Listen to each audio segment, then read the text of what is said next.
El curso que vamos a estar viendo básicamente está pensado para meditar un poquitito acerca de alguna enseñanza que vamos a encontrar en el Evangelio de Mateo. Ya Juan lo tenemos bastante trillado últimamente, ¿verdad? Así que vamos a irnos al Evangelio de Mateo y una cosa muy importante, me gustaría en algunos momentos contar con vuestra participación, ¿vale? Entonces en algún momento yo voy a hacer algunas preguntas y usted levanta su mano, ¿vale? Para que no lo hagamos todos a la vez, si acaso, y usted puede participar y también puede aportar algo, ¿vale? Yo creo que todos tenemos algo para enseñarnos, todos. Yo puedo aprender de usted, usted puede aprender un poquito, alguna cosita de mí, pero todos podemos aprender de todo, ¿vale?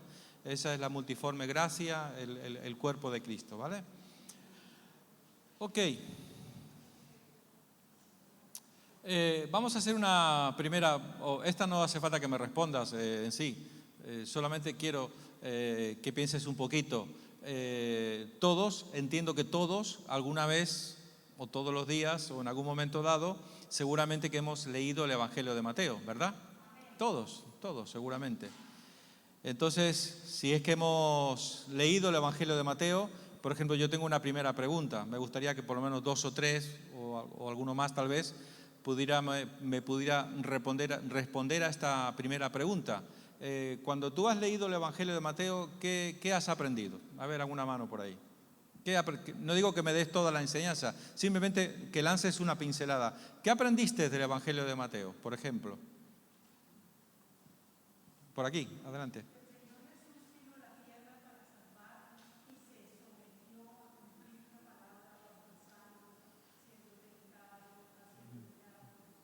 Muy bien, el Señor Jesucristo vino para cumplir la palabra y someterse a aquellas profecías que habían sido anunciadas previamente acerca de su persona como Mesías. ¿Alguien más que haya aprendido algo del Evangelio de Mateo?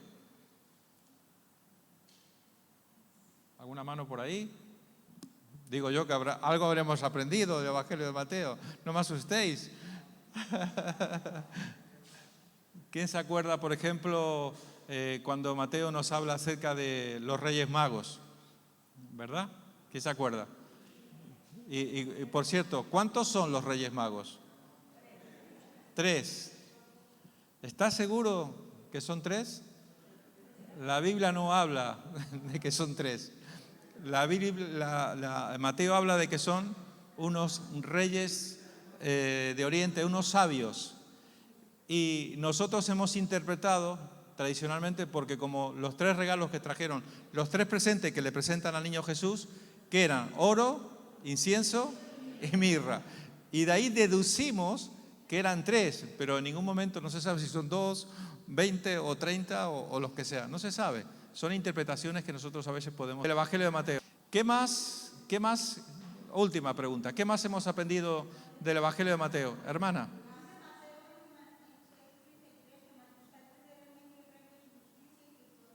Mateo 6:33, busca primeramente el reino de Dios y su justicia y todas las demás cosas os serán dadas por añadidura. Muy bien, veo que estáis muy, ya usted estuvo, hermana, gracias.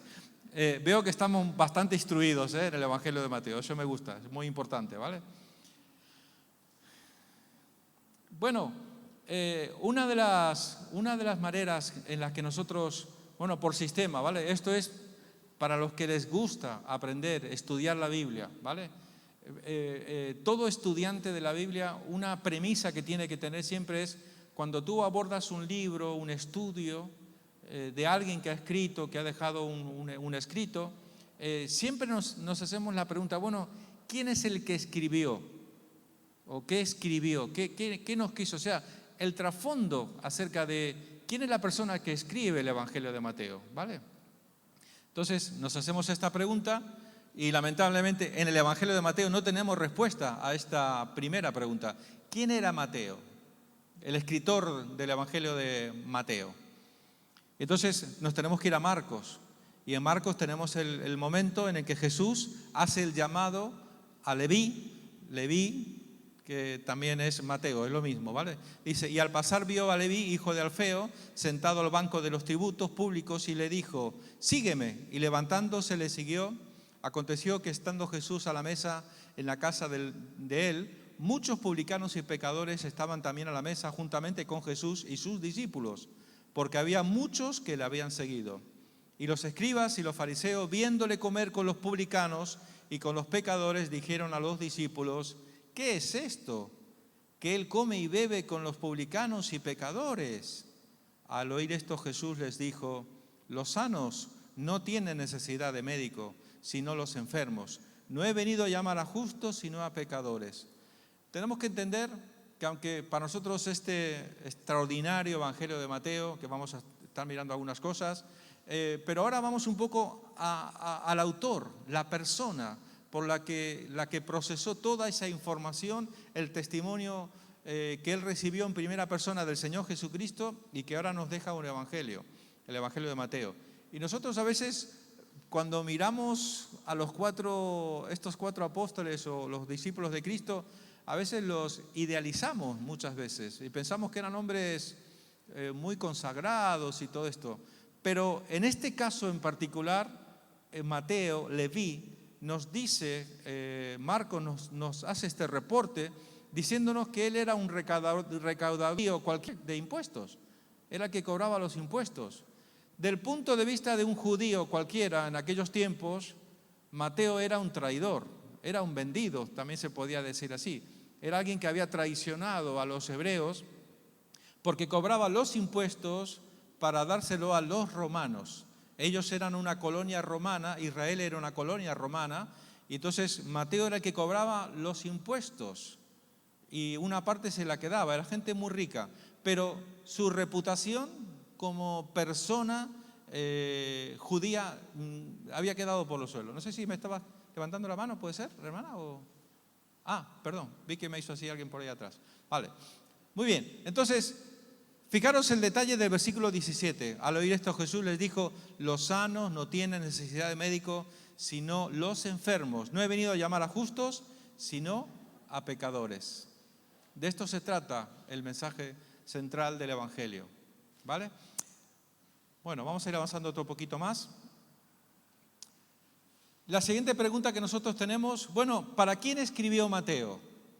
O sea, cuando alguien se toma el trabajo de escribir un evangelio, en este caso un testimonio, contar en primera persona su experiencia, digamos, recordar que de los 4 evangelios, solamente Mateo y Juan son los únicos 2 discípulos directos de Jesús. Tanto Marcos como Lucas no eran discípulos directos de Jesús, ¿vale? Eso es muy importante tenerlo en cuenta también, ¿vale? Entonces, cuando Mateo se sienta, toma la decisión de empezar a escribir, ¿qué estaba en su mente? ¿Qué estaba en su pensamiento? ¿A quién le quería escribir Mateo? Si yo lanzo esta pregunta, ¿a quién pensáis que está Mateo intentando escribir el Evangelio, dejar este testimonio de este Evangelio de Mateo? ¿A quién está intentando escribir? ¿A los judíos? ¿Pero a qué judíos? Correcto. En este caso, Mateo estaba escribiendo a judíos que habían sido judíos de la parte de la fe judía, pero que se habían convertido al cristianismo. O sea, era gente que estaba en un proceso de estar toda su vida en una religión que era la religión judía, pero ahora se habían hecho cristianos. Esto es muy importante. Por tanto, no es lo mismo escribir como, por ejemplo, hemos visto el Evangelio de Juan o el Evangelio de Marcos, tal vez, inclusive. No es lo mismo, no es la misma perspectiva. Porque fijaros el detalle, cuando Mateo empieza a escribir, una de las primeras cosas que hace, ¿qué es lo primero que tú te encuentras en el Evangelio de Mateo? Empieza con una larga genealogía. A nosotros, a los cristianos o el mundo occidental, no nos dicen, es más, la mayoría cuando llegamos a una genealogía larguísima, pasamos página y nos vamos directamente al contenido. Yo creo que no nos entra en nuestra cultura poder entender, pero ¿por qué pensáis? Yo quiero que me ayude a pensar. ¿Por qué pensáis que Mateo se toma este trabajo de escribir una larga genealogía? Él quería demostrar el linaje de Jesucristo, que Jesús era aquella promesa que Dios le había hecho a Abraham. ¿Os acordáis la promesa que Dios le hizo a Abraham? Le dijo: te voy a dar un hijo y de su descendencia y te daré una descendencia tan grande como las estrellas del cielo, como la arena del mar. Y le dijo una palabra: y en ti serán benditas todas las familias de la tierra. ¿Cómo podía ser posible? Entonces, por eso él se toma el trabajo de explicar desde Abraham, todos los patriarcas, todos los que tuvieron su descendencia, hasta llegar finalmente a David, a Jesús, que era el cumplimiento de aquella promesa que el Señor le había hecho. Inclusive, donde más nos acercamos a esa promesa mesiánica es en la persona de David. Por eso vemos que en 9 ocasiones en el Evangelio de Mateo encontramos cómo a Jesús le dicen: Jesús, hijo de David. ¿Os acordáis aquel paralítico, aquel cojo? Que Jesús, hijo de David, ten misericordia de mí. Aquel ciego, perdón. Por tanto, vemos que en 9 veces le llaman Jesús, hijo de David. ¿Por qué? Porque Jesús era el cumplimiento de aquella promesa mesiánica que el Señor había hecho a través de los profetas. Por tanto, eso estaba en el pensamiento, eso estaba en la mente de Mateo cuando él Vale. Por tanto, en primera parte, entonces dijimos, era para demostrar que Jesús era el Mesías, y hay una segunda parte que él permanentemente está subrayando, que dice: esto es para que la escritura se cumpliese. Veréis que está lleno, Mateo está repleto de pasajes donde esto es para que la escritura se cumpliese, dando a entender, en segundo lugar, que Jesús era el cumplimiento de todas aquellas profecías que el Señor había dado a través de los profetas durante siglos y siglos.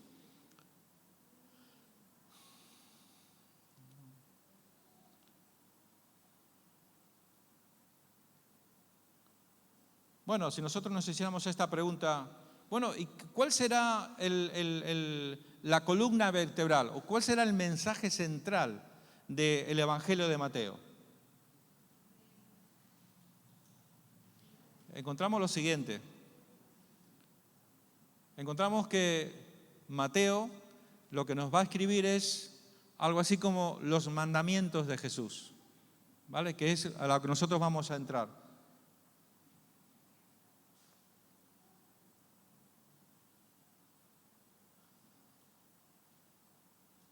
Vale, si yo preguntara, por ejemplo, ahora mismo, a alguno de vosotros, a cualquiera de vosotros, ¿cuáles son los mandamientos de Jesús? ¿Alguien me podía responder a esta pregunta? ¿Cuáles son los mandamientos de Jesús?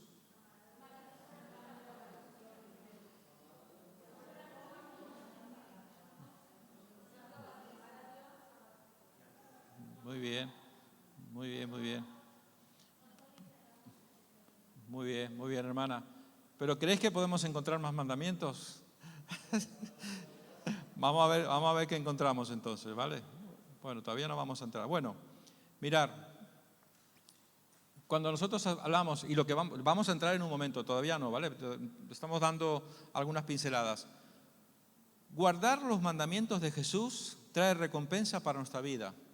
Por tanto, debemos de saber cuáles son los mandamientos de Jesús. Porque recordar esa premisa que siempre decimos, es imposible cumplir algo que tú desconoces. O sea que para que tú puedas cumplir los mandamientos de Jesús, previamente debes de conocerlos, ¿vale? Y entonces a eso es lo que nosotros vamos a dedicar este mes de julio, a aprender todo esto, ¿vale? Fijar, ¿por qué decimos y afirmamos categóricamente que guardar los mandamientos de Jesús trae bendición a nuestras vidas, trae una recompensa a nuestras vidas? Fíjese lo que dice Juan en el capítulo 14, versículo 15 al 18. Si me amáis, guardad mis mandamientos. Y dice, aquí viene la parte importante: y yo rogaré al Padre y os dará otro consolador para que esté con vosotros para siempre. El Espíritu de verdad, el cual el mundo no le puede recibir porque no le ve ni le conoce, pero vosotros le conocéis, porque mora con vosotros y estará en vosotros. No os dejaré huérfanos, vendré a vosotros. Fijaros aquí la deidad de Cristo, cómo le está hablando. No os dejaré huérfano, voy a ir, pero volveré. Es la deidad. Es lo que muchas veces lleva de cabeza a algunos que quieren mirar parcialmente la Escritura. ¿Sabéis que algunos que dudan acerca de la divinidad de Cristo es porque miran la parte humana. En la Biblia tú encuentras a Jesús, el hombre, el humano, Dios humanado en la persona de Cristo, pero al mismo tiempo también puedes encontrar Jesús el divino, que es Dios. Entonces, están los dos, pero si tú quieres mirar solamente a Jesús como Dios, lo puedes ver. Si quieres mirar a Jesús en momentos donde es hombre, también Jesús, hijo de David, era para referirse a su parte humana, ¿vale? Pero bueno, esto es un tema, es una materia, ¿no? Esto estudiar acerca de la divinidad de Cristo. Pero aquí, bueno, es una pincelada. Por tanto, podemos entender claramente que es súper importante, tremendamente importante. No tengo un adjetivo para decir que conlleva que nosotros conozcamos cuáles son esos mandamientos de Jesús, porque conlleva un beneficio para todos aquellos que somos el pueblo de Dios, que somos sus hijos, que le amamos y queremos vivir de acuerdo a sus mandamientos, ¿vale? Sus mandamientos son para el corazón. Y vamos a ver, por ejemplo, en Mateo capítulo 5, versículo 21 al 24. Y aquí vamos a hacer un contraste entre los mandamientos de Jesús y los mandamientos que tenía el pueblo de Israel antes de Jesús, ¿vale? Y fijaros, y aquí Jesús nos dice que oísteis que fue dicho a los antiguos, no matarás, y cualquiera que matare será culpable de juicio. Pero yo os digo que cualquiera que se enoje contra su hermano será culpable de juicio. Y cualquiera que diga necio a su hermano será culpable ante el concilio. Y cualquiera que le diga fatuo o maldito, que maldiga, en otras palabras, quedará expuesto al infierno de fuego. Por tanto, si traes tu ofrenda al altar y ahí te acuerdas de que tu hermano tiene algo contra ti, deja allí tu ofrenda delante del altar y anda, reconcíliate primero con tu hermano y entonces ven y presenta tu ofrenda. Por eso decimos de forma categórica que los mandamientos de Jesús son mandamientos para el corazón. Y el único que puede saber y conocer lo que hay en nuestro corazón, ¿quién es? Dios. Porque si tú te fijas, estos ejemplos que él menciona, oíste que fue dicho, no matarás. Muy difícilmente podemos matar a alguien y ocultarlo, eso es algo que se ve, ¿verdad? Pero él eleva el listón a un nivel impresionante. Pero yo os digo, y aquí es donde está haciendo la diferencia, él ahora está presentando sus mandamientos, que son muy distintos a los del Antiguo Testamento. Antes tenías que matar de alguna forma, pero ahora él dice, no, si solamente te enojas contra tu hermano, dice, pero yo os digo que cualquiera que se enoje contra su hermano será culpable de juicio. Y cualquiera que diga necio a su hermano será culpable ante el concilio. Y cualquiera que le diga fatuo a su hermano será expuesto. Y aquí ya es tremendo lo que dice. Son palabras de Jesús. Aquí no hay forma, esto no se puede manipular. Es Jesús el que dijo esta frase. Por tanto, vemos que a Jesús lo que le interesa, es más, luego rizando rizo, él dice, bueno, cuando vayas a la casa del Señor y llevas tu ofrenda, si en ese momento en el que tú vas a depositar tu ofrenda, te acuerdas de que tu hermano está enfadado contigo, deja la ofrenda, todavía no la presentes, vete, reconcíliate con tu hermano y entonces ven y presenta. Entonces vemos que Jesús presenta estos mandamientos que son para el corazón. Y el único que conoce el corazón es Dios. Ahora vamos a hacer un contraste. Fijaros, Moisés le dio al pueblo los 10 mandamientos de Dios. Es algo parecido. Era la primera vez que el pueblo de Israel recibe directamente de la mano de Moisés los mandamientos. Éxodo 31, 18 nos dice, vamos a hacer una comparativa. Ahora viajamos hacia atrás para que podamos entender algún aspecto. Y dio Moisés cuando acabó de hablar con él en el monte, y dio a Moisés cuando acabó de hablar con él en el monte de Sinaí 2 tablas del testimonio, tablas de piedra escritas con el dedo de Dios. Es el momento en el que Moisés, después de estar 40 días, como sabéis, ante la presencia del Señor, el Señor le da directamente la tabla de los 10 mandamientos. Y si yo le preguntara a usted, por ejemplo, si te preguntara esta noche, ¿cuáles son los 10 mandamientos? ¿Alguien se acuerda de alguno de los 10 mandamientos? Que seguro alguno de chiquito hemos aprendido, ¿verdad? No tendrás dioses ajenos. Otra persona, otro mandamiento, a ver. No matarás. ¿No codiciarás? La mujer de tu prójimo. ¿Eh? No codiciarás la mujer de tu prójimo. ¿Alguien más? No dirás falso testimonio. ¿Alguien más? ¿Se acuerda de los 10 mandamientos?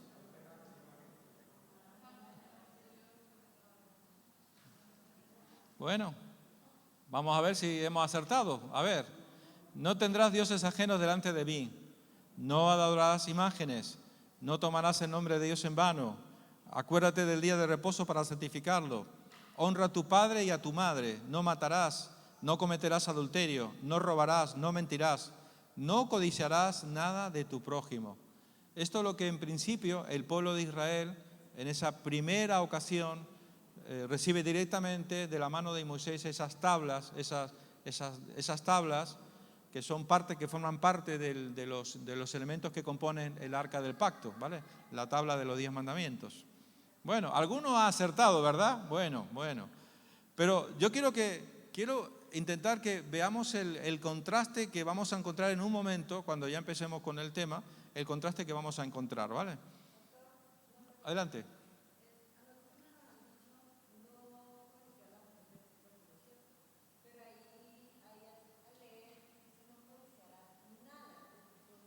Bueno,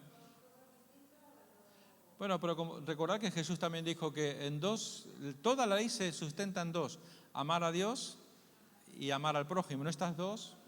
Amar al prójimo significa respetarlo, no mentirle, no engañarle, no desear su mujer, no desear lo que él tiene. O sea, prácticamente, bueno, es para hacer un contraste. ¿Vale? Adelante.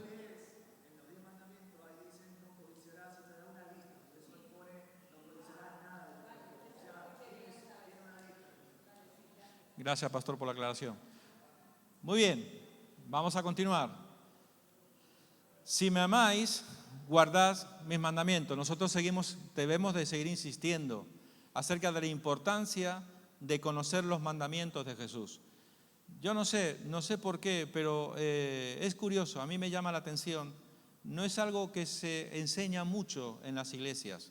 No se habla mucho acerca de la importancia de por lo menos conocer para poder intentar guardar estos mandamientos, ¿vale? ¿Ok? Pero ya hemos dicho, tiene su beneficio, tiene su recompensa conocer estos mandamientos que el Señor Jesucristo nos da en el Nuevo Testamento. Bueno, ¿y cuáles son los mandamientos de Jesús? Hacemos esta pregunta. Por eso el estudio del carácter y el reino de Dios. Y entonces entramos a un momento importantísimo. Ese momento donde podríamos decir que es la primera vez que Jesús, estando en un monte, por eso decimos el paralelismo que existe entre Moisés entregando la tabla de la ley al pueblo de Israel y ahora Jesús entregando estos mandamientos, estos nuevos mandamientos que claramente nos dicen que son más rigurosos que los mandamientos que habían recibido en un primer momento de mano de Moisés. Y nosotros llamamos a este pasaje habitualmente las bienaventuranzas, ¿verdad? No tenemos prisa, vamos a ir despacio.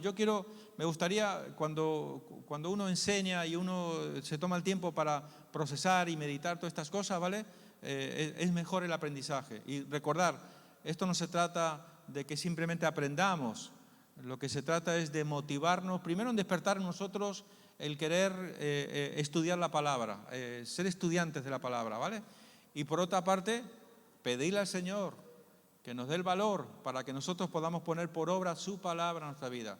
Porque el que solamente sabe la palabra y no la practica, queda en saco roto. Entonces, nosotros tenemos que ser capaces de poder poner por obra la palabra del Señor.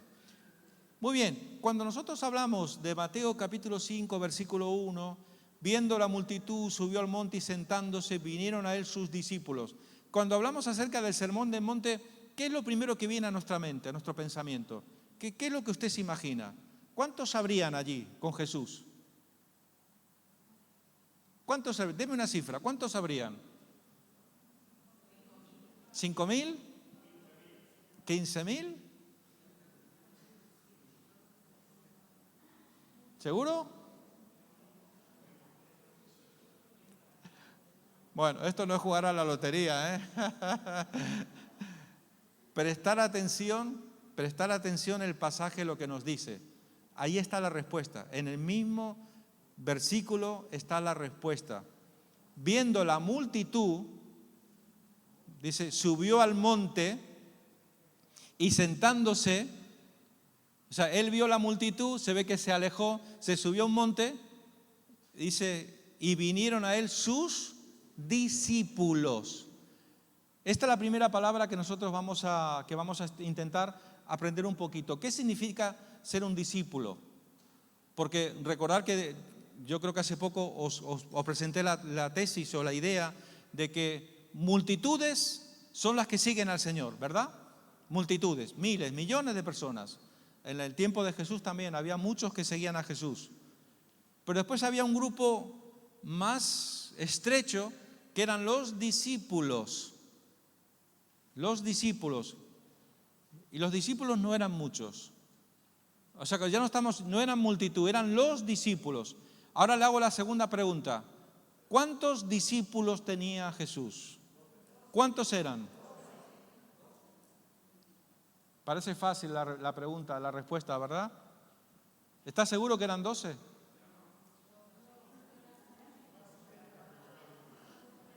Tiene que pensar. 12 eran los apóstoles. Pero además de los apóstoles, habían discípulos. Y hay varios pasajes. Es difícil saber la cifra exacta. Algunos dicen como habla de los 70, que podrían haber sido 70. Luego tenemos otro dato, que los que recibieron el bautismo del Espíritu Santo, ¿cuántos fueron? 120. ¿Cómo? No, por supuesto. No, por supuestísimo. Pero la pregunta sigue siendo lo mismo, básicamente. No estaban todos, estaban los discípulos. O sea que además de los apóstoles, habían personas que seguían a Jesús, que acompañaban al ministerio de Jesucristo. Habían muchos. No tenemos una cifra exacta, pero lo primero que queremos despejar es que no eran una multitud, no eran la multitud. Hablamos de los discípulos. Y esta es la primera palabra que a mí me gustaría que pudiéramos nosotros aprender esta noche, ¿vale? Discípulos de Cristo, Mateo 28, 18 al 20 nos dice, Jesús se acercó y les habló diciendo, toda potestad me es dada en el cielo, Padre del Hijo, por tanto, y haced discípulos a todas las naciones, bautizándoles en el nombre del Padre, del Hijo y del Espíritu Santo, enseñándoles que guarden todas las cosas que os he mandado. Y aquí yo estoy con vosotros todos los días hasta el fin del mundo. En otras palabras, los discípulos tienen que hacer más discípulos, de eso se trata, ¿vale? Los discípulos tienen que ser capaces de hacer otros discípulos, esencialmente. Pero cuando nosotros escuchamos en este contexto, siglo XX, un pensamiento occidental, cuando escuchamos la palabra discípulo, ¿qué es lo que pensamos muchas veces? Pensamos del punto de vista occidental. Pero para poder entender qué es un verdadero discípulo, nosotros tenemos que hacer un poco de historia o conocer un poco la cultura hebrea, la cultura judía, para ver cuando tú en el contexto hebreo decías discípulo, era algo completamente distinto. Y vamos a intentar desarrollar un poco esta idea. Discípulos de Cristo. Ser un discípulo no implica ser discípulo de Jesús, por lo tanto, la palabra hoy no nos hace el llamado a ser solo discípulos, sino a ser discípulos de Jesús.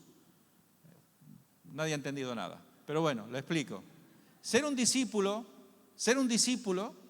tú puedes ser un discípulo, pero sin embargo no eres discípulo de Jesús. Y le voy a poner un ejemplo, para que no se asuste, no se escandalice. Muchas veces ocurre que cuando no tenemos claro este concepto de ser discípulo de Cristo, yo puedo ser discípulo, y lamentablemente muchas veces ocurre, y a veces cuando nosotros tenemos que mirar a Jesús, que es nuestro modelo, nuestro ejemplo, al que tenemos que imitar, al que tenemos que seguir, a veces, cuando no tenemos claro esto, podemos caer en el error de ser discípulos de un determinado ministerio, de un determinado siervo de Dios, y seguimos el ejemplo, el testimonio, lo que enseña, lo que dice, cómo vive, y tenemos la mirada permanentemente solo en un hombre. Y soy discípulo, estoy en la iglesia, pero he entendido que yo tengo que ser discípulo de Cristo antes que ser discípulo de un hombre. No digo que sea buena ni sea mala la idea, pero quiero que entienda este concepto. Nosotros somos llamados a ser discípulos de Cristo por encima de todas las cosas. Es inevitable, y creo que es así, que cuando nosotros estamos, por ejemplo, todos los que trabajamos con el pastor Claudio, al final algo se nos pega, siempre algo aprenderemos. Y muchas veces no nos damos cuenta y a veces algo de Claudio nos sale, del pastor Claudio, por supuesto. Porque vosotros sí de nuestro pastor, el que nos está enseñando la palabra, el que nos pastorea, y muchos de vosotros sin daros cuenta, a veces reflejáis un poco del pastor. Pero no nos olvidemos que así como el pastor es discípulo de Cristo, nosotros tenemos que ser discípulos también de Cristo. Por tanto, tenemos que tener claro en este sentido. A veces, si no tengo claro esto, puedo cometer un gran error, ¿vale? Muy bien. Y aquí voy a presentar algo que seguramente, yo creo que seguramente la mayoría lo sabéis, ¿vale? El sistema hebreo de discipulado tenía 3 niveles. No sé si lo sabe. ¿Alguien sabe esto, cómo funciona? Cuando en el contexto hebreo tú dices discípulo, ellos claramente tienen este concepto, lo tienen clarísimo. Ellos tienen 3 niveles donde la persona pasa por estos 3 niveles para poder un día llegar a ser un discípulo o alguien que se dedique totalmente a llegar a ser un rabí, un maestro, alguien que ministra en la casa del Señor. Mirad, el primer nivel que ellos manejaban en aquel tiempo, esto estaba en el pensamiento de ellos. Yo creo que al día de hoy sigue siendo igual, más o menos, ¿vale? El primer nivel de discipulado empieza a los 5 años aproximadamente y se llama Bek Sefer, que significa algo así como la casa del libro, ¿vale? Donde al niño se le enseña desde los 5 años a aprender lo que se llama, para nosotros sería el Pentateuco, los 5 primeros libros de nuestra Biblia, que es escrito por Moisés, por supuesto, ¿vale? Donde el niño tenía que, durante los próximos 5 o 6 o 7 años, tenía que aprender de memoria estos primeros 5 libros. Esto era, en el concepto de ellos tenían que aprender de memoria los 5 primeros libros del Pentateuco. Génesis, Éxodo, Levítico, Números, Deuteronomio. Lo tenían que aprender no solamente como nosotros de izquierda a derecha, sino que tenían que ser capaces de aprenderlo de derecha a izquierda, aunque ellos van al revés. Ellos van de derecha a izquierda, de izquierda a derecha. Se lo tenían que saber al dedillo. Es como si usted sabe un versículo, imagínese que yo le digo ahora mismo, a ver, ¿cuántos saben Juan 3:16? ¿Quién se lo sabe de memoria? Juan 3:16. No. Gracias, Belencita, gracias. Ahora, imagínese que yo le pido, vale, ahora me lo tienes que decir al revés. ¿Se anima alguien? A ver, algún valiente. No es fácil, ¿eh? No es fácil. Tienes que pensar un rato. No, yo sé que Roberto seguro que lo saca. Roberto es muy listo. Pero lo que quiero decir es que no es fácil. Y imagínate un versículo, nada más. Pero piensa por un momento lo que sería aprenderte los 5 primeros libros en Pentateuco, de izquierda a derecha, de derecha a izquierda. Recitarlo de memoria. Por supuesto. Que ya tiene tela el asunto, ¿eh? Por tanto, fijaros, y aquí podemos entender, bueno, no sé, tal vez, aquí podemos entender muchas cosas. ¿Por qué Israel como nación? Bueno, ya me estoy yendo del tema, perdonadme. Aunque el año 70, sabéis que Tito invadió Jerusalén, destruyó el templo, ellos tuvieron que salir errantes, 2000 años dando vueltas por el mundo. y sin embargo nunca dejaron de ser judíos. Era un pueblo, era una nación, pero nunca dejaron de ser judíos. Nunca. ¿Por qué? Porque ellos manejan este principio, que al niño, lo primero que aprende el niño, antes que nada, es aprender la palabra de Dios. Aprendían estos 5 primeros libros. El Pentateuco se lo aprendían de memoria, donde el niño quedaba marcado para toda su vida y nunca, nunca, nunca se iba a apartar de la fe hebrea, de la fe judía. Nunca. ¿Con qué versículo podíamos afirmar esto, hermanos? Instruye al niño en su camino y aun cuando fuere mayor, nunca se apartará de él. Por tanto, es súper importante. Papás, los niños de pequeños cuando tienen que aprender la palabra, lo que tú siembres en ellos de pequeñitos, eso va a marcar el resto de sus vidas. A veces decimos, no, ya cuando sea grande ya aprenderá, ya le enseñaré. Ya es tarde. Lo que el niño aprende en los primeros momentos de su vida determinan el resto de su vida. Ellos manejaban muy bien este principio. Por eso estaban todo el día, imagínate, desde la mañana hasta la noche, leyendo el Pentateuco. Se lo tenían que aprender de memoria. No había forma de escaparte de esto. Una vez que pasaban esos primeros 5 años, ellos pasaban al segundo nivel. Y el segundo nivel de un discípulo era el Bet Talmud.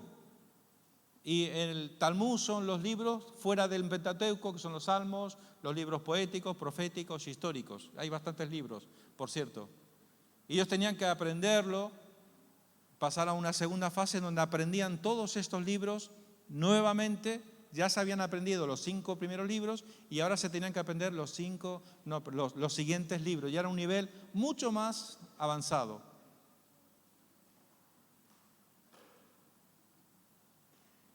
Una vez que aprendían los libros del Talmud,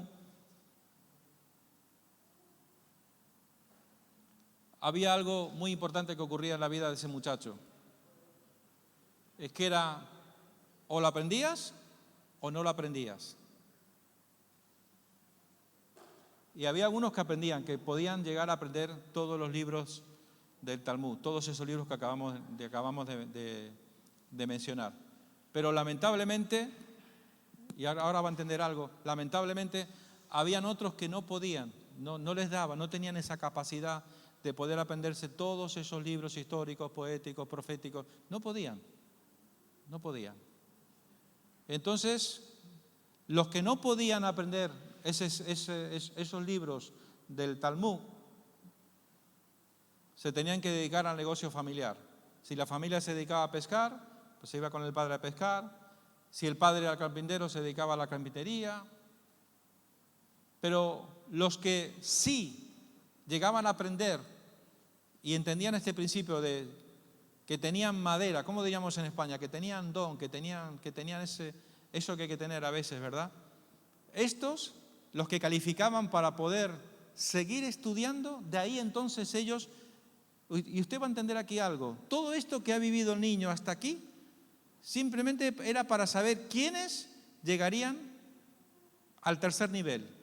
De ahí que nosotros sacamos la primaria, la secundaria, la universidad y todo esto. Esto es como el que pasaba a la secundaria, el segundo nivel, el Bet Talmud, pasaba a una escuela que se llamaba Bet Midrash, ¿vale? Donde era ya un nivel avanzadísimo, donde ya directamente te preparaban como alguien, como un maestro. ¿Cómo se llaman los que ministran en la sinagoga? Se me ha ido. Un rabino, para ser un rabino, un rabino, correcto. Y bueno, aquí he puesto algo, esto es un momento que a nosotros en principio no nos dice nada hasta que yo no se lo pueda explicar. Pero normalmente el padre, y es lo siguiente, es cuando el niño finalmente era aceptado para entrar a una escuela, para formarse como un futuro rabino. Entonces el padre normalmente tomaba al niño, lo abrazaba y le recitaba una frase. Y la frase que le decía al niño era que el polvo de tu rabí cubra toda tu piel. No nos dice nada, ¿verdad? Lo que está diciendo es, tienes que pegarte tanto a tu maestro, al que va a ser tu maestro, al que te va a discipular y del que tú vas a ser un discípulo, tienes que pegarte tanto, tanto, tanto detrás de él, que el polvo que va levantando tu maestro se te pegue en toda tu piel. O sea, aprende todo, todo lo que puedas de tu maestro. Eso es el pensamiento griego acerca de la idea de un discípulo. Y entonces entraba estudiando la rabínica, donde estaban todo el tiempo estudiando. En otras palabras, os hago una pregunta. De los que llamó Jesús para ser sus discípulos, ¿cuántos creéis que calificaban para poder ser discípulos? Jesús rompió todos los esquemas, todas las normas, porque ¿a quién llamó Jesús para ser sus discípulos? Pescadores, gente de campo. Leví, que era un pecador, de aquí te espero, era un hombre odiado por los mismos judíos. Nadie, ninguno de los discípulos a los que llamó Jesús calificaban. Ninguno. Y por último, a ver si me sale aquí, sí. Y hay un momento, una de las primeras cosas que aprende el muchacho que entraba a la escuela rabínica, la primera enseñanza, la primera clase consistía en presentarle un bote, un cacharro con miel. Y el maestro le decía, que la Torá sea tan dulce a tu paladar como esta miel en tus labios. Qué bonito. Todas estas son ceremonias que a veces nosotros desconocemos, ¿verdad? Pero que son tremendamente significativas para nuestras vidas. Muy bien, entonces el término griego de discípulo es matetes, se refiere generalmente a cualquier estudiante, alumno, aprendiz o partidario. Lo opuesto de un maestro en el mundo antiguo, sin embargo, es comúnmente asociado con personas que eran seguidoras devotas de un líder religioso o maestro de filosofía, ¿vale? También había maestros de filosofía. Los padres pudientes en aquel tiempo que tenían recursos también contrataban a un filósofo. Un filósofo es una persona muy sabia, alguien que ama la sabiduría, y entonces le entregaban sus hijos para que les enseñara, ¿vale? Pero en el contexto ya de la fe judía era un maestro religioso de la época, ¿vale? Bueno, la pregunta entonces, bueno, ¿y qué se supone que tiene que hacer un discípulo? ¿Qué debe de imitar un discípulo? Por ejemplo, los valores de su maestro. Aprended de mí que soy manso y humilde. Voy a ir un poquito rápido porque quiero llegar a la parte central del tema, ¿vale? Estas son cosas que yo entiendo que son elementales. Entonces, también deben de aprender las enseñanzas de su maestro, estar muy atentos para aprender, ¿vale? Si permanecéis en mi palabra, seréis verdaderamente mis discípulos. O sea, un discípulo, un seguidor de Cristo, tiene que estar muy atento a las palabras del Señor, porque en la medida que aprende la palabra del Señor, como hemos dicho, entonces se convertiría en un verdadero discípulo. Recordar que es una de las frases favoritas de Jesús. Y él decía, para ser un verdadero discípulo tenía que guardar su palabra. Cuando él dice un verdadero discípulo, significa que hay algunos que creen que son discípulos, pero que no lo son. La única forma de saber que yo soy un verdadero discípulo de Cristo implica que yo conozca aquello que Él me enseña y que Él quiere que yo haga al cumplir su palabra. Muy bien, la conducta de su maestro está muy importante. Juan 13, 14, 15. Si yo, el Señor y el Maestro, he lavado vuestros pies, vosotros también debéis lavar los pies unos a otros, porque ejemplo os he dado. Entonces también la conducta era muy importante. Y es más, esto no ha cambiado, recordarlo, muy importante. Cuando alguien quiere discipular a otra persona, cuando tú quieres discipular a alguien, alguien dijo una vez una frase que me gustó mucho en el seminario, cuando en mi época de estudiante, y dijo, tu testimonio me habla tan fuerte que no me deja oír tu precioso mensaje. ¿Os suena esta frase? Tantas veces la decía mi maestro en el seminario, decía, tu testimonio me habla tan fuerte que no me deja escuchar tu precioso mensaje. Por tanto, nuestro mensaje puede ser muy bonito, pero si luego nuestra vida no va de acuerdo a lo que decimos, hay una contradicción. Entonces, decimos definitivamente, presentamos como idea, de que es más impactante a veces lo que vivimos que lo que decimos. Se aprende más, esto los padres lo sabemos perfectamente, ¿verdad? Porque nuestros hijos aprenden de lo que vivimos, no de lo que les decimos que tienen que hacer. Muy bien. Vale, y entonces ahora sí, vamos a entrar a Mateo capítulo 5, después que hemos entendido que es un discípulo, sus discípulos se acercaron y Jesús entonces empezó a enseñarle. Y aquí viene la primera enseñanza. Y le dice, y abriendo su boca les enseñaba diciendo, bienaventurados los pobres en espíritu, porque de ellos es el reino de los cielos. Tenemos que irnos a la primera palabra. Vamos a analizar un poquitito esta primera palabra. ¿Qué significa bienaventurado? Bienaventurado significa que viene de la raíz mag, que indica algo grande o de larga duración. Se trata de un adjetivo, que denota felicidad. Alguien muy bendecido, digno de ser congratulado, es una palabra de gracia que expresa un regocijo y una satisfacción especial, concedidos a la persona que experimenta la salvación. Por tanto, no hay mejor palabra para iniciar un discurso que la que utilizó el Señor Jesucristo. Y lo primero que Él dice es bienaventurados. Bienaventurados es algo así como ser feliz, ¿verdad? Si yo os preguntara esta noche a vosotros, a cualquiera de vosotros, ¿tú quieres ser feliz? ¿Sí o no? Uy, qué pregunta, ¿no? ¿Tú quieres ser feliz? Sí. Y si te pregunto, ¿tú eres feliz?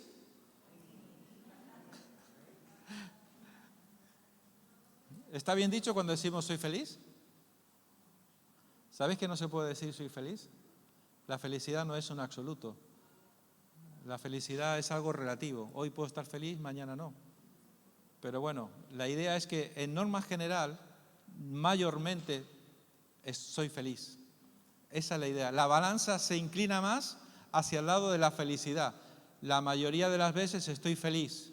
Ahora, si la balanza está descompensada y la mayoría de las veces soy infeliz, entonces ya no puedo ser tan feliz, ¿verdad? Por tanto, la felicidad depende de muchas cosas. Pero lo cierto es que los seres humanos estamos buscando la felicidad. ¿Quién se acuerda de esta película? A mí me encantó esta película. En busca de la felicidad. Este padre con su niño buscando salir adelante y al final se convirtió en un hombre multimillonario. Todos estamos buscando la felicidad, ¿verdad? Por tanto, si tomamos como referencia esta primera palabra, la primera palabra que Jesús enseña, fijaros que es la primera vez que Jesús está enseñando en lo alto de un monte, con sus discípulos, a sus discípulos, que no sabemos cuántos son, pero eran bastantes, seguramente. La primera palabra que les dice es bienaventurados. En otras palabras está diciendo, mi deseo, mi propósito es que vosotros seáis felices. Pero no hace falta que alguien desee que yo sea feliz. Yo por naturaleza quiero ser feliz. ¿Sí o no? Todos. Hasta los que no tienen al Señor buscan la felicidad. De forma equivocada. Porque ya sabemos que sin el Señor jamás, jamás, jamás podrás llenar el vacío de tu corazón. Jamás, jamás, jamás podrás encontrar sentido a la vida y el propósito para tu vida. Jamás. Sin el Señor es que es imposible, es impensable. Los que venimos desde aquel lado y estamos hoy aquí, de este lado, de haber conocido a Cristo, lo sabemos perfectamente. Que jamás volveríamos nuevamente donde estábamos antes. Jamás. Porque muchos hemos probado de todo buscando la felicidad. ¿Sí o no?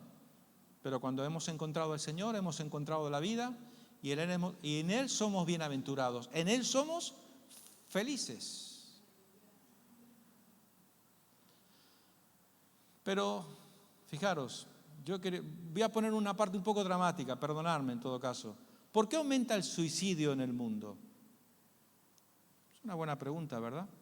Le voy a dar algunos datos.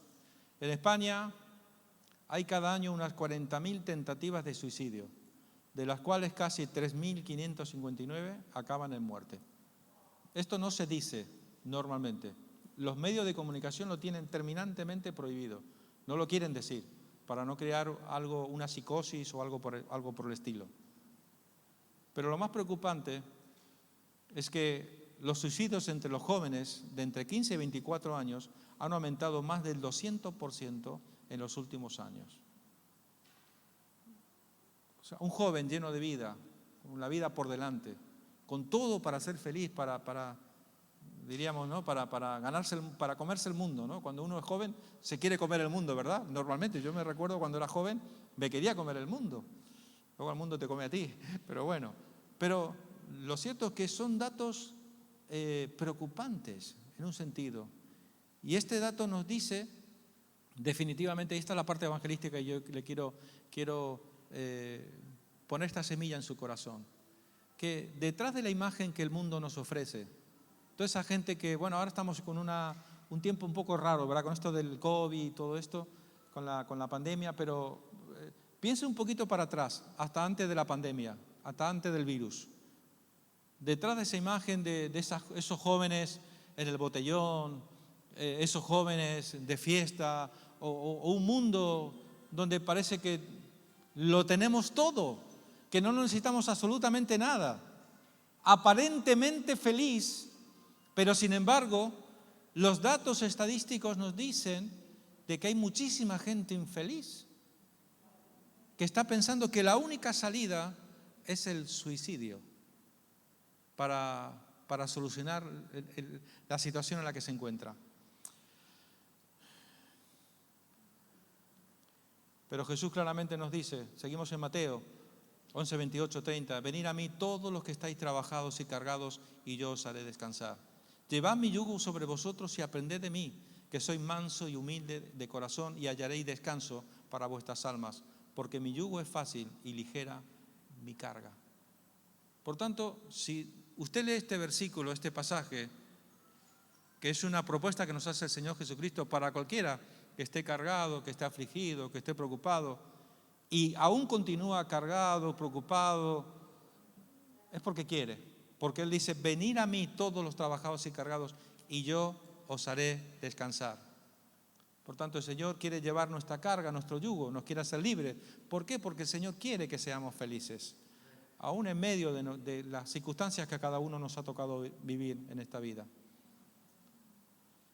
Afirmamos de forma categórica, el Señor quiere que tú seas feliz, ¿vale? Te lo tienes que decir para ti conmigo, para contigo mismo. Yo a veces, no sé, no quiero ser negativo, ni muchísimo menos, pero de verdad que en mis años de cristiano yo he visto tantas cosas raras, ¿verdad? Yo he conocido cristianos que a veces tienen el concepto o la idea o se les ha enseñado que el cristiano de verdad, el cristiano consagrado es un cristiano que tiene que andar con cara de triste, preocupado, como que se le prohíbe ser feliz. Tiene que ser una especie como de mártir. Yo estoy totalmente en contra de esto, no lo comparto sinceramente. El Señor quiere que seamos felices. Pero a veces cuando se nos enseña o se nos predica un evangelio que es opresivo, un evangelio donde se nos coarta para que no seamos libres, no se puede esto, no se puede lo otro. Todo el tiempo se nos está diciendo lo que no se puede, lo que no se puede. No se trata muchas veces de lo que no se puede, se trata de lo que tú puedes en Cristo llegar a hacer y a realizar para el Señor, para su gloria. Bueno, entonces, pobres en espíritu, porque de ellos es el reino de los cielos.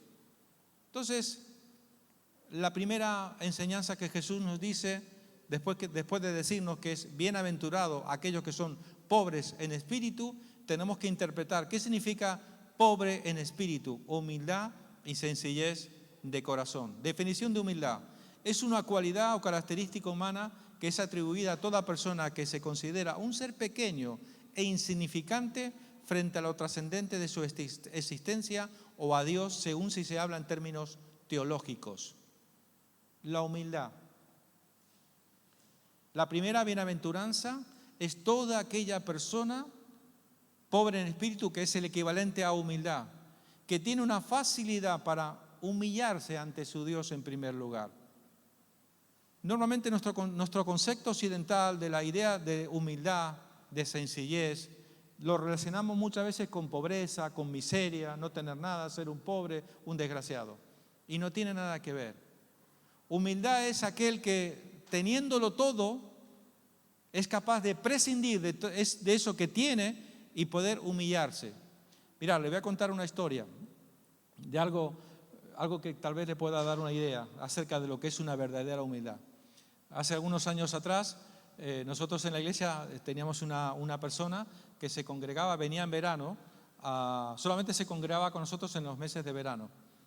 Venía de una isla del Caribe y nosotros poco a poco, yo me acuerdo que esta persona cuando llegó los primeros tiempos que venía, nosotros acabamos de tomar un local y había que hacer obras, había que limpiar, había que hacer un montón de cosas.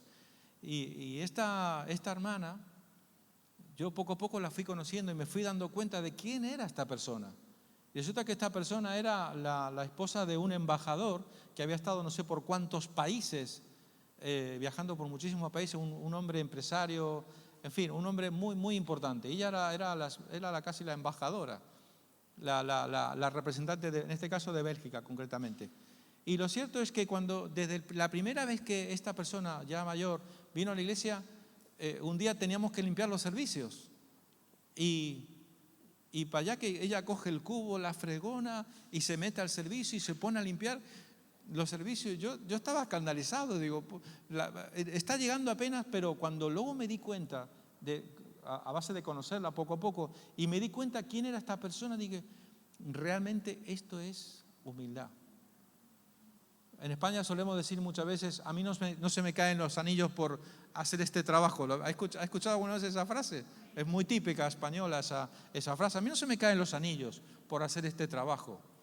Significa que humildad es aquel que no es por su posada, por su estatus, sino que es capaz de dejarlo todo, porque el que no tiene nada, nada puede dejar. Ya es humilde y es sencillo de por sí. Pero el que lo tiene y que tiene la posibilidad de decir, oye, yo tengo, yo soy, yo esto, yo lo otro, y lo puede dejar todo para hacerse pequeñito en algún momento dado y ponerse a la altura de la circunstancia.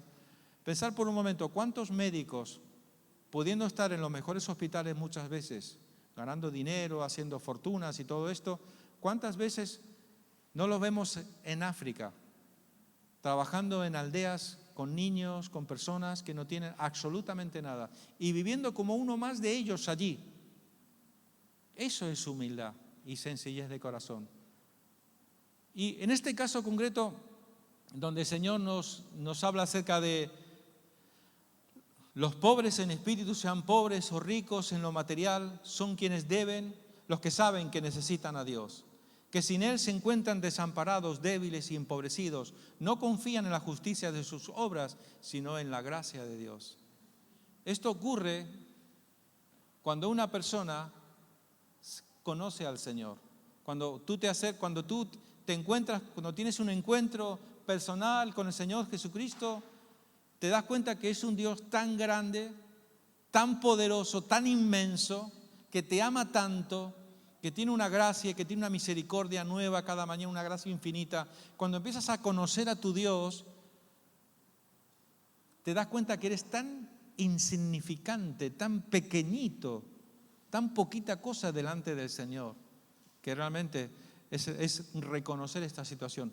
Ahora bien, también es verdad que muchas veces la soberbia, el orgullo, todo lo contrario a la humildad es el orgullo, la soberbia. Muchas personas, cuando miran a Dios, la actitud es completamente lo contrario. Por eso dice que es una bienaventuranza aquellos que son pobres en espíritu, aquellos que se reconocen muy pequeñitos delante del Señor. Delante del Señor y también dispuestos en cualquier momento. No importa, tu situación, tu estatus no te hacen más ni menos que nadie. Porque el Señor nos ve a todos por igual, ¿verdad? Nosotros somos los que hacemos las diferencias normalmente. La humildad forma parte del carácter de Jesús. Mira, tenemos ejemplos en el mismo Señor Jesús. Cuando, por ejemplo, el apóstol Pablo en su carta a los Filipenses, capítulo 2, versículo 6 al 11 nos dice, el cual, siendo en forma de Dios, no estimó el ser igual a Dios como cosa a que aferrarse, sino que se despojó a sí mismo tomando forma de siervo, hecho semejante a los hombres, y estando en la condición de hombre se humilló, a sí mismo haciéndose obediente hasta la muerte y muerte de cruz. Por lo cual Dios también lo exaltó hasta lo sumo y le dio un nombre que sobre todo no. Sino que se despojó. ¿Os imagináis al Señor Jesucristo? No estimó el ser igual a Dios, sino que se despojó de toda su gloria y se humanó, se hizo hombre para habitar con nosotros, seres mortales, seres humanos, limitados. Y Él se limitó en ese tiempo a un cuerpo que se cansaba, que se fatigaba, que tenía hambre, que estaba limitado al espacio y al tiempo. Eso es, en el carácter de Cristo, en el carácter de Cristo, está implícita también el sentido de la humildad. ¿Qué significa esto? Que nosotros como discípulos de Cristo tenemos que tomar buena nota de que si Él, siendo Dios, se humanó y se humilló haciéndose hombre, ¿cuánto más nosotros debemos de ser humildes también? Nunca creamos que somos más que nadie por tener o por ser o por lo que sea. Dios nos libre, porque además que al Señor no le agrada, por supuesto, lo veremos en un momento. Otro momento extraordinario de Jesús, que ya es el no va más, en que Él se humilló, es cuando lavó los pies de los discípulos. ¿Os acordáis cómo se puso Pedro cuando le iba a lavar los pies a Pedro? ¿Os acordáis? De ninguna manera, jamás. Nunca me lavará los pies, Señor, jamás. No te lo voy a permitir. Pedro, esto tiene que ser así. Si no te lavaré los pies, no tendrás parte conmigo. Entonces, lávame hasta la cabeza, Señor. Siempre tan bruto, Pedro, ¿verdad? Tan impulsivo, tan sanguíneo y colérico muchas veces. Por tanto, el Señor Jesucristo nos dio un ejemplo. Si yo, siendo vuestro maestro, os he lavado a vosotros los pies, ¿cuánto más vosotros? Esto nos habla acerca del servicio al prójimo, de servir a los demás. Porque vivimos en un sistema de consumo, pero al mismo tiempo también individualista, donde cada uno mira solamente por lo suyo. Yo estoy bien, no necesito nada y lo demás que se busque en la vida. Recuerda que esto no es una actitud correcta cristiana. Debemos de velar por el cuerpo de Cristo. Y si hay algo que tú puedas hacer por ayudar, por servir, por bendecir a alguien, hazlo. Y hay un principio que yo siempre manejo mucho y lo enseño, que es que Dios da semilla al sembrador abundantemente. El que sabe sembrar, Dios le da más semilla para que siga sembrando más. Dios da semilla al sembrador. Pero ¿sabes? Esto no sé si lo entendemos, lo que significa. Significa que a ti te dan unas semillas y tú con las semillas puedes hacer dos cosas. O te las comes o siembras una parte. Si tú te comes todas las semillas, ¿qué es lo que ocurre? No tienes para sembrar. Y si no siembras, no tienes cosecha. Por eso al Señor le encanta dar semillas a los sembradores. Y el que entiende este principio y lo maneja y lo vive y siembra, Dios le da más semilla, porque al Señor le encanta que compartamos con los demás. Aleluya. Dios aborrece toda forma de altivez en nuestra vida. 1 Pedro 5, 6 nos dice, igualmente jóvenes, estad sujetos a los ancianos y todos sumisos unos a otros, revestidos de humildad, porque Dios resiste a los soberbios y da gracia a los humildes. Humillaos pues bajo la poderosa mano de Dios para que Él os exalte cuando fuere tiempo. No hay mejor actitud, hermanos, que cuando nos acercamos al Señor. Lo hagamos con un corazón contrito y humillado, con una actitud de reconocer que sin el Señor no somos absolutamente nada. Hace poco a mí me pasó, tuve una experiencia, estuve 3 días llorando, no podía parar de llorar. Me estoy acordando y me emociono. Y me estaba acordando una prédica que hizo el pastor, tremenda, me conmovió hasta los huesos.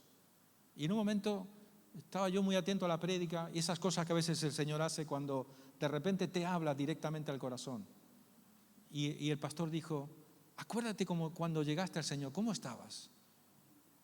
Y en ese momento yo me empecé a acordar y a recordar cómo llegué yo al Señor. Y de repente como que se me abrieron los ojos. Porque yo hacía tantos años que uno lleva creyente, de cristiano, ya ni me acordaba de la condición en la que yo llegué al Señor. He hecho un desastre, he hecho una porquería, podemos decir en un sentido. Mi vida no valía nada. Y pude darme cuenta de la diferencia que había entre no tener al Señor y tener al Señor. Y me conmovió tanto y bueno, y espero que nunca se me olvide, y que nunca se nos olvide, sería mejor la frase, de cómo hemos llegado cada uno delante del Señor. Lamentablemente muchas veces cuando llegamos al Señor, el Señor nos bendice, nos enriquece, nos llena de gozo, nos llena de paz, nos da vida abundante, nos bendice de tantas maneras. Y a veces podemos llegar a creer que esas bendiciones son porque nos las merecemos, porque somos buenos, mejores, y no sé cuántas equivocaciones a veces podemos llegar a pensar. Hermano, hay un principio importante. Todo es por gracia del Señor. Nada es nuestro. Todo es del Señor. Y el Señor da a cada uno como quiere y bendice y ministra a cada uno como Él quiere. Pero lo que estoy seguro es que aunque a uno de una forma y otra, pero a todos el Señor nos bendice. Bendiciones del Señor en tu vida.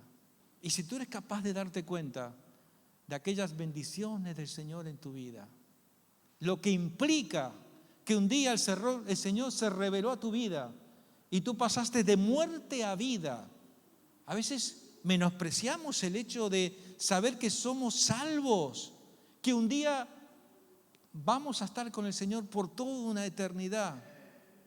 Se nos olvida, y esto de la salvación, bueno, sí, ya llegará. Pero yo quiero las bendiciones ahora. Y el Señor las dará cuando Él crea que es el momento, ¿verdad? Y el Señor hará cuando Él crea que es el momento. Pero siempre que nos acercamos al Señor, debemos de recordar lo que era nuestra vida sin el Señor y lo que es nuestra vida con el Señor. Cómo el Señor ha restaurado nuestro matrimonio, cómo el Señor nos ha bendecido, nos ha hecho una nueva criatura, una nueva persona. Ha restaurado nuestra autoestima, nos ha dado pensamiento firme, correcto, nos ha dado la seguridad de la salvación de nuestra alma. Con lo cual, siempre que nos acercamos al Señor, qué menos que postrarnos y humillarnos y reconocer su grandeza y su poder. Dios está por encima de las circunstancias en las que tú te puedas encontrar. Tu problema no es más grande que Dios. Tu problema para ti puede ser que sea grande e importante, pero a la luz de lo trascendente y de lo inmenso que es nuestro Dios, es insignificante. La humildad forma parte del carácter de Dios también, por supuesto.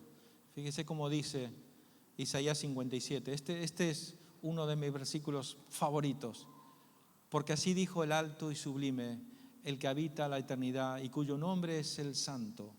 Yo habito en la altura y en la santidad y el quebrantado y humilde de espíritu, para hacer vivificar el espíritu de los humildes y para vivificar el corazón de los quebrantados. Dios es tan grande, tan poderoso, pero al mismo tiempo, yo me hago la pregunta, ¿qué necesitará el Señor de nosotros? ¿Tú crees que el Señor necesita algo de ti? Nada. El Señor no necesita absolutamente nada. Pero sin embargo, Él es tan amoroso, es tan grande, tan inmenso, que Él dice que puede habitar las alturas y también habitar con el humilde, con el quebrantado, y que puede vivificar nuestro corazón. Por tanto, hermanos, esta primera enseñanza que nosotros estamos aprendiendo esta noche, creo que es tremendamente importante. Nuestra actitud de humildad delante del Señor y la humildad como un estilo de vida siempre, en todas nuestras acciones. Cuando tú entiendes el principio de la humildad, lo practicas y permites que Dios desarrolle esa actitud de humildad, de ser pobre de espíritu, de reconocer tu miseria delante de Dios, tu pequeñez delante de Dios, el Señor dice que eres un bienaventurado. Y bienaventurado significa que tú eres una persona bendecida, que tú eres una persona afortunada de que el Señor se haya revelado a tu vida. Y no te preocupes, tú dirás, no, es que el problema que tengo es tan grande. Humíllate bajo la poderosa mano de Dios. Y Él nos promete que a su tiempo nos exaltará. El que se humilla será exaltado, pero el que se enaltece será humillado. Los principios del reino de Dios son completamente distintos a los humanos. Los humanos peleamos por estar en los primeros lugares, los primeros puestos. Pero en el Señor no funciona así. El Señor dice, si te humillas, yo te levantaré. Humíllate. Vamos a ponernos de pie. Quiero terminar orando, dando gracias al Señor. Un corazón humillado y arrepentido jamás Dios lo despreciará. Dios busca corazones humildes, sencillos, quebrantados ante su presencia, a los que Él quiere ministrar, a los que Él quiere bendecir. Padre, muchísimas gracias. Gracias por este tiempo hermoso, Señor, donde hemos expuesto tu palabra, Dios. Tu palabra, Señor, ha sido compartida, ha sido ministrada, Dios. Y tomamos la promesa de que tu palabra, Señor, es como la lluvia del cielo que desciende, oh Dios, para producir fruto y fruto que permanece para siempre, oh Dios, y que cumplirá el propósito para el cual tú la envías a cada uno de nosotros. Esta noche queremos hacer esta primera oración, oh Dios, pidiéndote que tú nos ayudes a examinar cómo está nuestra condición de humildad, oh Dios, porque ante todas las cosas entendemos que esta bienaventuranza es para los humildes, para los que son pobres en espíritu, Dios. Y esta noche queremos reconocernos delante de ti, oh Dios, Señor, que sin ti, Señor, no somos nada. Nuestra vida no vale nada. Que todo es por tu gracia, por tu amor y por tu misericordia. Yo te pido esta noche, Padre, por cada uno de mis hermanos, Dios, y por mi propia vida, que siempre, Dios, nos mantengamos humildes y sencillos, Señor, de corazón delante de ti, Padre. Porque entonces, Señor, haremos que esta promesa pueda ser una realidad y una bendición en cada una de nuestras vidas. En el nombre de Cristo te damos gracias. Amén y amén. Señor le bendiga, hermanos.